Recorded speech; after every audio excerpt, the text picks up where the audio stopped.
오늘 에베소서 6장 23절부터 24절 말씀을 통해서 성도를 향한 목회자의 소원이란 제목으로 하나님 말씀을 전하겠습니다. 성도 여러분, 누군가를 축복한다면 어떤 내용을 갖고 축복을 하고 싶으십니까? 우리가 자녀들에게 축복한다면 어떤 내용으로 축복 기도를 하고, 우리가 눈에 넣어도 아프지 않은 손주들을 위해서 축복 기도한다면 어떤 내용을 갖고 축복 기도를 하시겠습니까? 저는 유아 세례를 줄 때는 항상 아기가 태어나고 교회 처음 방문하는 그날 유아 세례를 항상 줍니다. 그래서 아기가 태어나고 교회 처음 오는 날 유아 세례를 주는데, 유아 세례를 주고 아이를 위해서 축복 기도를 할 때 제가 절대로 빼놓지 않고 기도하는 게, 이 아이의 평생의 삶 속에서 귀한 만남을 허락하여 주옵소서. 만남의 축복을 허락하옵소서. 좋은 선생님 만나고, 좋은 친구 만나고, 좋은 선배 만나고, 좋은 후배 만나고, 좋은 직장 동료 만나고. 우리가 살아가면서 참 사람들 때문에 겪는 많은 일들이 있잖아요. 그래서 제가 특히 어린아이를 위해서 기도할 때 절대로 빼놓지 않고 기도하는 게 만남의 축복을 허락하여 주옵소서. 저는 이 기도를 절대로 빼놓지 않습니다. 오늘 본문은 바울이 에베소 교회에 편지를 보내면서 이제 마지막으로 이제 마무리하면서 성도들을 축복하는 내용이 오늘 23절, 24절 내용입니다. 세 가지를 축복합니다. 하나님 아버지와 주 예수 그리스도로부터 평안이 있을지어다. 평안이 있을지어다. 두 번째는 믿음을 경한 사랑이 있을지어다. 사랑이 있을지어다. 세 번째는 은혜가 있을지어다. 세 가지입니다. 첫째는 평안이 있을지어다. 두 번째는 믿음을 겸한 사랑이 있을지어다.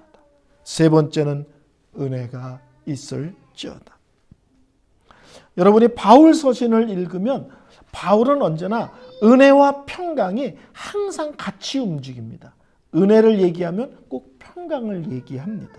그래서 보통 바울 서신은 은혜와 평강으로 시작해서 끝이 은혜로 끝납니다.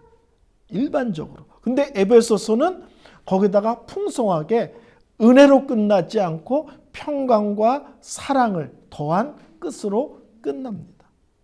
또 바울은 믿음을 얘기할 때 사랑을 붙여서 얘기합니다. 또 믿음을 얘기할 때 순종을 붙여서 얘기합니다. 그래서 이렇게 붙어 다니는 단어들이 있어요. 은혜와 평안이 붙어 다니고, 믿음과 사랑 또는 믿음과 순종이 이렇게 붙어 다니는 것을 알 수 있습니다. 오늘 첫 번째, 바울이 에베소 성도들을 축복하는데 첫 번째 내용이 뭐냐면, 아버지 하나님과 주 예수 그리스도로부터 평안이 있을지어다. 한국 사람들은 있을지어다 그럼 벌써 느낌이 없어요. 있을지어다 뭐 이래야 좋아하죠. 그래야 아멘 하죠. 있을지어다 그러면 너무 약하게 느껴지죠. 복음이 뭐냐? 복음을 여러 가지로 정의할 수 있습니다. 그 중에 복음의 핵심적인 내용은 관계의 회복입니다. 복음의 핵심적인 내용은 관계의 회복입니다. 오늘 본문에 평안이 있을지어다 라고 말하는 것은 나의 마음이 평안해, 나는 요새 걱정 근심 없고 너무 좋아, 이런 의미가 아니라 관계 속에서의 평화를 얘기하는 거예요. 나는 깨어지고 어그러진 관계가 없는 평화. 여기서 평화가 있을지어다라는 것은 예수 그리스도의 십자가의 공로에 근거하여 깨어진 관계가 회복된 그 평화가 우리 성도들에게, 이 에베소 교회 성도들에게 계속 있을지어다를 이야기하는 것입니다. 죄는요, 모든 관계를 깨트립니다. 창세기를 보세요. 아담과 하와가 죄를 짓자마자 대번 어떤 문제가 생겼습니까? 하나님을 두려워 숨는 문제가 생겨요.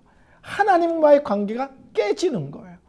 하나님의 음성을 들으면 기쁘고 즐겁고 감사하고 신나는 게 아니라 자기의 죄 때문에 두려워하고 하나님을 피하는 모습이 됩니다. 죄가 들어오자 하나님 관계가 깨어집니다. 다른 사람들과의 관계도 깨어지죠. 아담과 하와의 관계가 깨져가지고 저 여자가 그랬어요. 뭐 아니에요. 그래서 이 부부가 죽고 못 사는 사랑의 관계가 아니라 잘못을 서로 떠밀고 저 사람 때문이라고 지적하면서 부부관계가 깨어지는 모습을 성경은 기록합니다. 그래서 아담과 하와라는 부부관계가 깨어질 뿐만 아니라 그 다음에는 뭐예요? 가인과 아벨이라는 형제 사이에 살인사건이 일어납니다.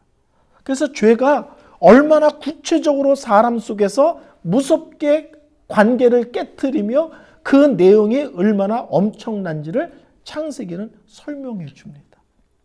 나와 세상과의 관계도 깨집니다.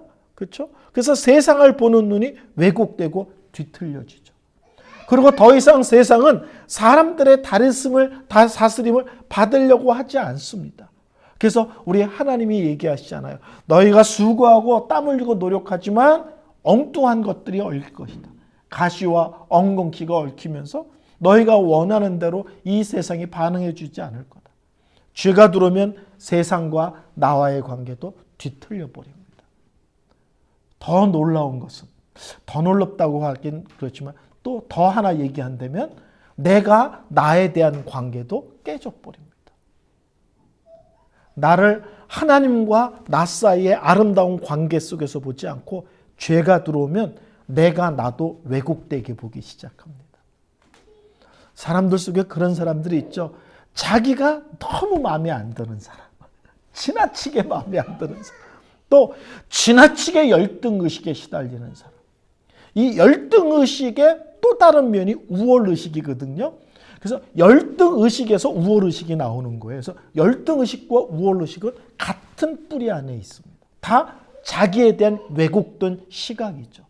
그래서 죄가 들어오면 자기가 자기에 대해서도 바르게 이해하거나 바르게 인정하거나 바르게 사랑하지 못합니다. 죄는 모든 관계를 깨트립니다. 십자가는 그 깨어진 모든 관계를 회복시키시죠.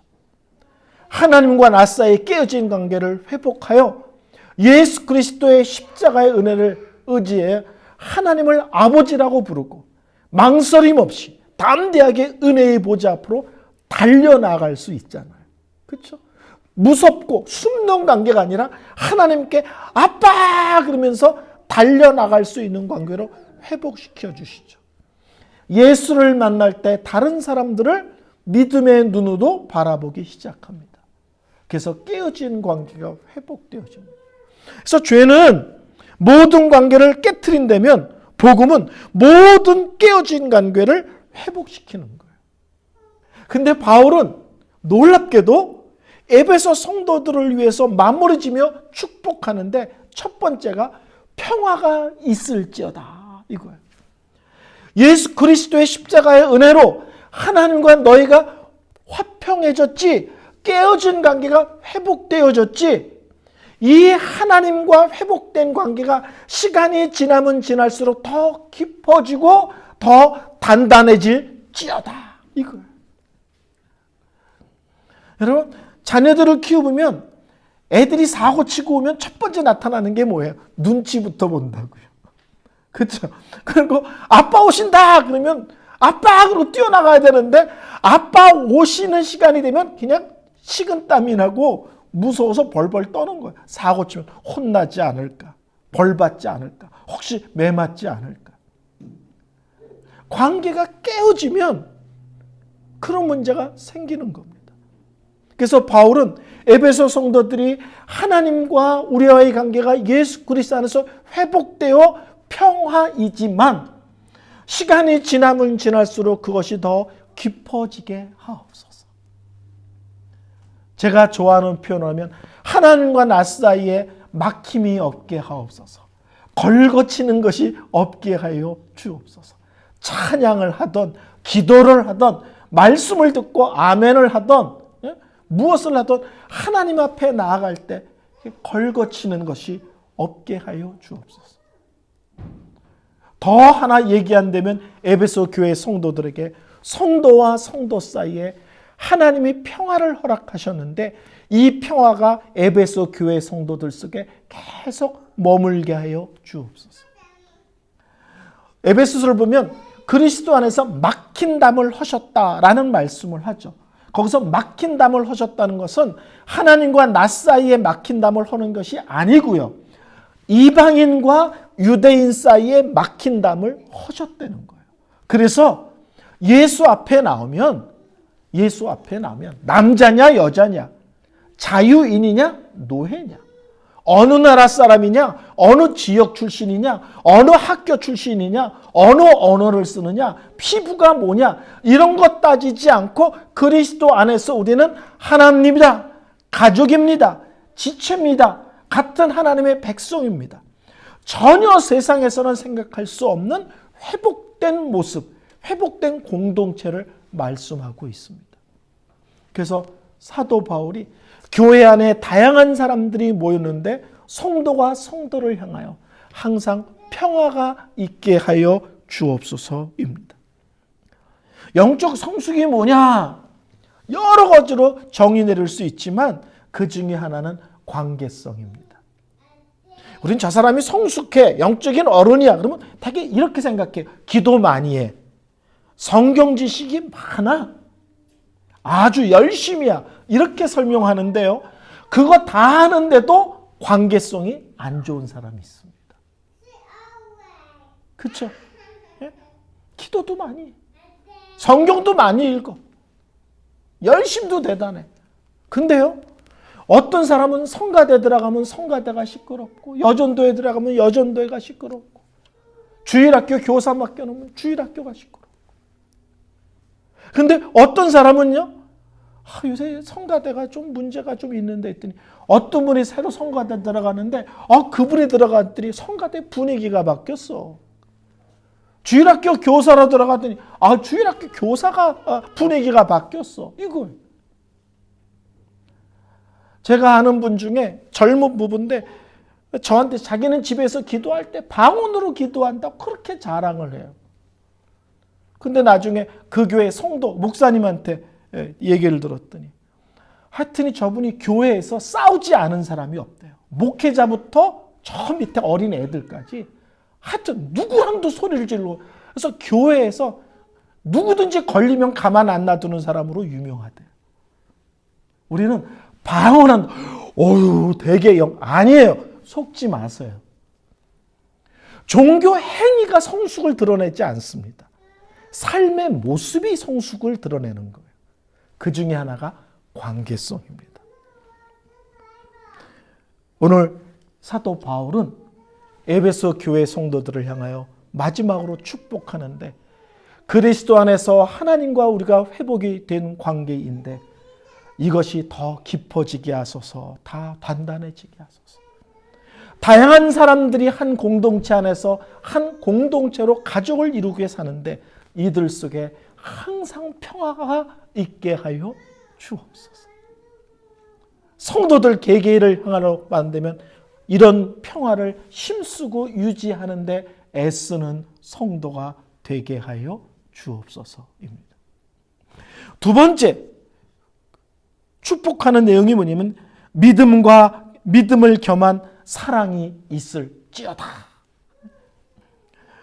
사도 바울은 로마서에서는 주로 믿음과 순종을 붙여 얘기합니다. 그래서 믿어 순종케 하나니 이런 표현을 로마서에서 여러 번 씁니다. 근데 사도 바울은 에베소에서는 믿음과 사랑을 붙여서 씁니다. 믿음을 겸한 사랑이란 말은 쉽게 말하면 우리가 갖고 있는 믿음이 항상 사랑으로 나타나게 하소서 이거예요. 1번은 저 사람이 믿음이 좋다는데 관계성이 좋은 것으로 나타나게 하소서. 믿음이 좋은데 두 번째는 뭐예요? 사랑으로 나타나게 하여 주옵소서. 제가 기도 많이 하는데요. 하나님, 따뜻한 목사이게 하소서. 좀 넉넉한 목사이게 하소서. 밝은 목사이게 하소서. 하나님을 믿는다는 건요, 다른 말로 하면 하나님의 사랑을 받았고 하나님의 사랑이 무엇인지를 깨달았다는 뜻이죠. 나 하나님 믿어 라는 말은 나 교회 다녀 이런 뜻이 아니고, 나 하나님 믿어 라는 말은 다른 말로 하면 나 하나님 사랑을 받았어. 또 다른 말로 하면 하나님의 사랑이 얼마나 놀랍고 귀한지를 내가 깨달았어. 이게 하나님을 믿어 라는 말의 또 다른 표현이죠. 저 사람은 예수 믿고 변했대. 뭐가 변했냐 이거죠. 뭐가 변했느냐. 오늘 사도 바울은 하나님을 믿고 성도들이 변하는데 사랑을 받은 자로 살게 하시고, 그리고 사랑을 주는 자로 살게 하소서. 내가 하나님의 사랑을 얼마나 많이 받았는지를 알고 살게 하시고, 그리고 그 놀라운 사랑을 다른 사람들에게 퍼주고 나눠주고 드러내는 자로 살게 하여 주옵소서입니다. 성경의 가장 큰 계명이 뭐냐? 성경은 얘기하죠. 하나님 사랑과 이웃 사랑이다. 한마디로 말하면 뭡니까? 사랑입니다. 사랑. 오늘 바울은 이렇게 표현하는 거예요. 아, 저 사람이 요새 믿음이 아주 좋아졌어. 바울이 묻는 거예요. 아, 사랑의 사람으로 변해가고 있어요? 이렇게 묻는 거예요. 저는 우리가 기도해야 될 내용 중에 하나가 이 사랑에 대한 부분을 기도 속에서 놓치면 안 된다고 저는 생각합니다. 하나님의 사랑을 시간이 지나면 지날수록 더 깊이 알게 하옵소서가 아니라, 뿐만 아니라 사랑을 받은 자로서 이제 사랑을 주고 나누는 자의 삶을 살게 하여 주옵소서. 더 사랑하게 하여 주옵소서. 더 용납하게 하여 주옵소서. 더 참게 하여 주옵소서. 더 불쌍히 여기게 하여 주옵소서. 누구를요? 우리 주위에 있는 사람들을, 교회 안에 있는 지체들을 서로 더 사랑하게 하소서. 더 참게 하시고, 더 불쌍히 여기게 하시고, 더 끌어안게 하여 주옵소서. 그래서 우리는 믿음이 좋다라는 것이 차가운 것과 손잡으면 절대 안 됩니다. 이런 얘기 들어보셨어요? 저는 어떤 분이 이런 얘기를 하는 걸 들었어요. 교회에서 가장 무서운 사람이 누구냐면 365일 새벽 기도를 한 번도 안 빠지는 사람이 가장 무섭대요. 그래서 아니 왜 무서워요? 그랬더니 자기네 교회 그런 성도가 있는데 맨 뒤에 앉아서 매일 출석 부른대요. 오늘 김장로님 안 나왔다. 오늘 박권사님 안 나왔다. 앉아서 예배 드리고 기도하러 나온 게 아니라 안 나온 사람들 손 꼽고 뒤에서 흉보는 일을 한다는 거예요. 그래서 저분이 가끔 새벽 예배를 빠지고 저 출석 부르는 걸 중단했으면 좋겠다. 기도를 많이 하는데 그 기도가 어디로 가는 거예요? 다른 사람을 공격하고 정죄하는 걸로 나타나는 거죠. 우리가 차감으로 나타나지 않았으면 좋겠습니다. 따뜻함으로, 넉넉함으로. 우리가 너무 똑똑함으로 나타나지 않았으면 좋겠습니다. 제가 저 실리콘밸리 쪽에서 목회할 때 어떤 교회 성도들은 재직할 때 유인물을 쭉 날르면 성도들이 빨간 볼펜을 딱 들어가지고 그때부터 밑줄을 치기 시작한대요. 질문하고 따지고 손들을 거를. 그래서 야 진짜 무섭다. 유인물을 빨간 펜을 들고 밑줄을 끄고 그때부터 이제 손들고 뭐 얼마가 어떻게 됐고 뭐는 문제고. 우리는 믿음 생활을 똑똑하게 하려고 그러는데 똑똑하게 하지 마시고요. 따뜻하고 부드럽고 넉넉하게 해야 됩니다. 똑똑하기보다는 지혜롭고 부드럽게, 차갑기보다는 따뜻하게. 잘못하면 그렇게 똑똑한 사람들이 대단해 보이지만 아직 하나님의 은혜를 깊이 알지 못하는 모습 중에 하나입니다. 이번 주 우리 성도들 이런 기도 했으면 좋겠어요. 하나님, 나의 눈이 사랑의 눈이 되게 하여 주옵소서. 하나님, 나의 입이 사랑의 입이 되게 하여 주옵소서. 하나님, 내 마음이 사랑의 마음이게 하여 주옵소서. 내 주위에 걸거치는 사람, 불편한 사람, 내 마음에 안 드는 사람을 향하여 사랑의 마음으로 바라보고 사랑의 마음으로 말하고 사랑의 마음으로 그 사람을 품는 그런 한 주가 되게 하여 주옵소서. 오늘 바울은 에베소 성도들에게 여러분의 믿음이 꼭 사랑으로 드러나는 모습이 되기를 소원합니다. 세 번째는 뭐냐면 은혜가 있을지어다입니다. 우리 주 예수 그리스도를 변함없이 사랑하는 모든 자에게 은혜가 있을지어다. 은혜란 말은 정의가 분명합니다. 받을 자격 없는 자에게 일입니다. 두 번째, 값없이 그냥 공짜로. 세 번째로 넘치도록 허락하시는, 풍성하게 허락하시는 하나님의 호의. 은혜가 뭐냐? 받을 자격 없는데 그냥 주셨어. 근데 찔끔 주시는 것이 아니라 넘치도록 주시는 하나님의 호의가 은혜입니다. 사도 바울은 은혜가 있을지어다란 말은 다른 말로 하면 내가 하나님의 은혜로 말미암은 자인 것을 항상 기억하며 살게 하여 주옵소서. 내 인생이, 내 믿음의 길이 내 실력, 내 열심이 아니라 이게 다 하나님의 은혜 때문인 것을 놓치지 않게 하여 주옵소서. 이거를 잘 붙들고 사는 사람이 건강한 신앙입니다. 무엇이든지 하나님의 은혜입니다. 그렇죠? 은혜는요, 구원받을 때만 필요한 것이 아니라 구원받은 이후에 우리의 모든 믿음의 삶, 우리의 모든 일상의 삶이 실제로는 하나님의 은혜에 근거한 것입니다. 그래서 제가 아주 즐겨 기도하는 것, 하나님 일용할 양식을 주시듯이 오늘도 일용할 은혜를 주옵소서. 하루를 시작하면서 일용할 양식을 주시듯이 하나님 오늘도 하나님의 일용할 은혜를 주셔서 은혜 안에 너끈히 아름답게 삶을 살아내게 하여 주옵소서. 저는 아무리 둘러봐도 나의 그릇에 비해서 참 크게 쓰임을 받았다라고 생각을 합니다. 나의 쓰임에 비해서. 아주 오래된 얘기입니다. 30대 때 제가 예수를 잘 믿는 의사들을 모아놓은 그룹에 특강을 했는데 저희 집 사람이 그 옆쪽 같은 건물 다른 방에서 무슨 세미나가 있어서 참석을 했어요. 그래서 끝나고 둘이 차를 같이 타고 오는데 저희 집 사람이 농담으로 그러더라고요. 야, 은성이 많이 컸다 그러더라고요.